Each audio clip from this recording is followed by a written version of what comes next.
प्रयोग कर कर देखिएगा।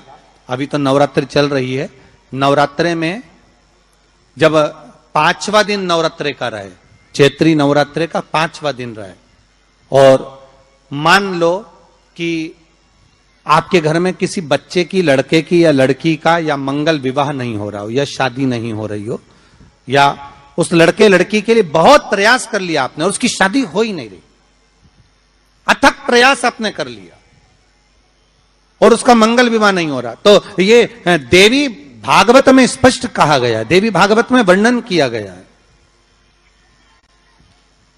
देवी भागवत में वर्णित किया गया। और देवी भागवत में कहा गया कि आम का जो पत्ते होते हैं, आम का जो पत्ता होता है, आम का जो पल्लव होता है, उस आम के पत्ते पर हल्दी और सिंदूर, इन दोनों से स्वस्तिक का निर्माण किया जाए। देवी भागवत का संवाद है, बहुत ध्यान देना महाराज। जिन कन्याओं का विवाह ना हो पंचमी के दिन, नवरात्रे की कोई सी भी पंचमी, मतलब जो पंचमी तिथि पड़ेगी, कोई भी नवरात्र हो, चाहे वो 4 नवरात्रे में से, चाहे वो पौष का हो, अश्विन का हो, चैत्र का हो, आषाढ़ का हो, किसी भी नवरात्रि में आप कर सकते हैं। एक पान के पत्ते पर, एक ही पत्ते पर जो 2 स्वस्तिक बनेंगे, एक हल्दी का बनेगा, एक सिंदूर का बनेगा। बस अंतर इतना है, जो हल्दी का स्वस्तिक है उस पर कंकु के चावल अर्थात रौली के चावल, रौली कुंकू के चावल रखना है, और जो सिंदूर का है उस पे हल्दी के चावल रखना।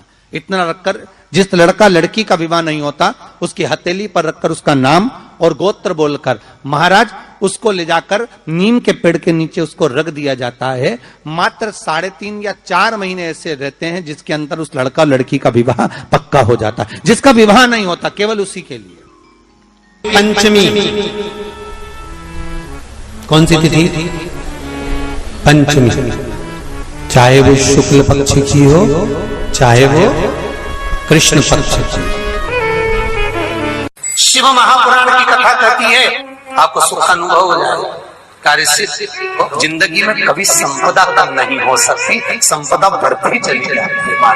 संपदा घट नहीं सकती, बढ़ेगी और घटेगी, कष्ट नहीं आ सकता, रोग बीमारी तकलीफ नहीं आ सकती।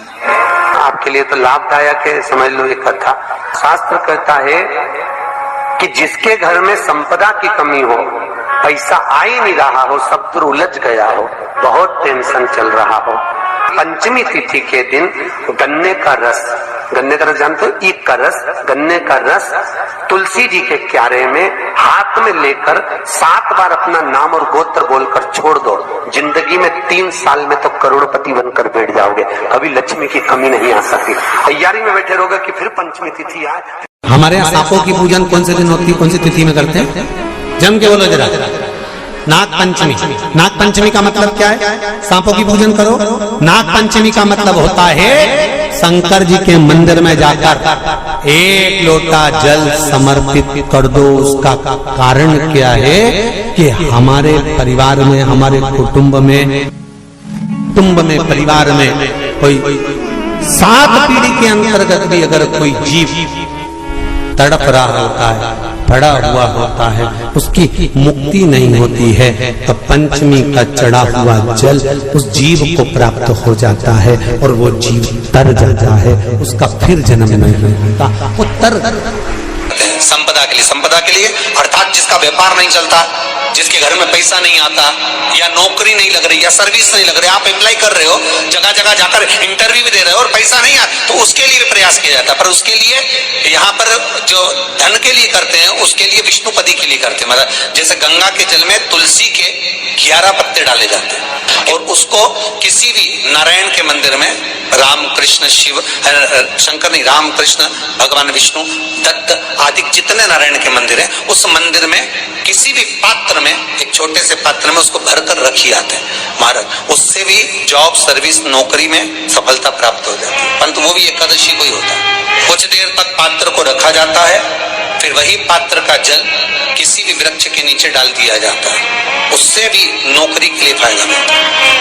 गंगा का जल को एकादशी और द्वादशी इन 3 तिथियों पर एक रोटी में थोड़ा सा मीठा रखकर सोमक पितृ का नाम लेकर यदि गाय को खिला दिया जाता है, तो अगर कोई पूर्वज प्रेत योनि में भी पड़ा हुआ होता है, भटक रहा होता है, जिसको पिंड नहीं मिला, जो अचानक मर गया होता है, अधोगति में चले गया होता है, उस जीव की मुक्ति दशमी, एकादशी और द्वादशी, ये 3 दिन सोमक पितृ का नाम लेकर रोटी में, पूड़ी में मीठा रखकर अगर गाय को खिला दिया जाता है ये 3 दिन तक, तो वो पितृ कभी भटकते नहीं है, उनको मुक्ति प्राप्त हो जाती है मोक्ष में। दशमी की रात्रि के 12 बजे घी का दिया हथेली में रखकर दरवाजे के बाहर, उस दिए को हथेली में रखकर चंद्र का दर्शन रात्रि के 12 बजे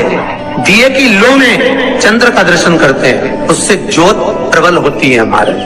या तो होगा वो नौमी की रात्रि 12 बजे या दशमी की रात्रि की 12 बजे चंद्र का दर्शन, दीप घी का हाथ में जलाकर, नाम गोत्र अपना बोलकर, नरसिंह भगवान का स्मरण कर कर, ज्योति में चंद्र का स्मरण कर कर दर्शन किया जाता है। नेत्र कमजोर हो तो 3 या 4 दिन में ज्योतियों का क्रम बढ़ना प्रारंभ होता है। वैसे तो 15 दिन का लिखा है, पर शिव महापुराण कहती है 3-4 दिन का क्रम बहुत होता, बढ़ता जाता। केवल दशमी, चाहे उजाला की हो चाहे अंधेरे की। कौन से महादेव का नाम लेना है? श्रम्भेश्वर महादेव। जब कोई व्यक्ति चिड़चिड़ करता है, क्रोध करता है, गुस्सा करता है, तो महाराज